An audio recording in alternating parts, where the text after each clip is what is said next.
পাপিষ্ট ইয়াজিদের আরও একটি কালো অধ্যায়। এই দুর্ভাগা কারবালার ঘটনার পর মুসলিম বিন উকবাকে 12,000 অথবা 20,000 অশ্বারোহী সৈন্যবাহিনী দিয়ে মদিনায় মুনাওয়ারার দিকে রওনা করল। সেই অভিশপ্ত সৈন্যবাহিনীরা মদিনায় মুনাওয়ারায় এমন বিশৃঙ্খলা সৃষ্টি করেছিল যে আল্লাহর পানা। হত্যা ও লুটপাট এবং বিভিন্ন ধরনের জুলুম রাসূলুল্লাহ সাল্লাল্লাহু আলাইহি ওয়াসাল্লাম এর সাথী অর্থাৎ প্রতিবেশীদের উপর করেছিল। 700 জন সাহাবা ইকরাম আলাইহিমুর রিদওয়ানকে শহীদ করা হয়েছিল এবং অন্যান্য সাধারণ মুসলমানদের মিলিয়ে 10,000 মুসলমান শহীদ করা হয়েছে। এমন এমন জঘন্য কাজ করেছিল যা বর্ণনা করাও কষ্টকর।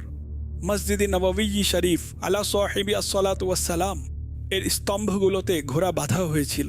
3 দিন পর্যন্ত মসজিদে নববীতে মানুষ নামাজ পড়ার সৌভাগ্য থেকে বঞ্চিত ছিল। মদিনা পাকের অলি গলিতে হজরাতে সাহাবা ও তাবেঈন আলাইহিমুর রিদওয়ানদের রক্ত প্রবাহিত করা হয়েছিল। সাল্লু আলাল হাবিব সাল্লাল্লাহু আলা মুহাম্মদ।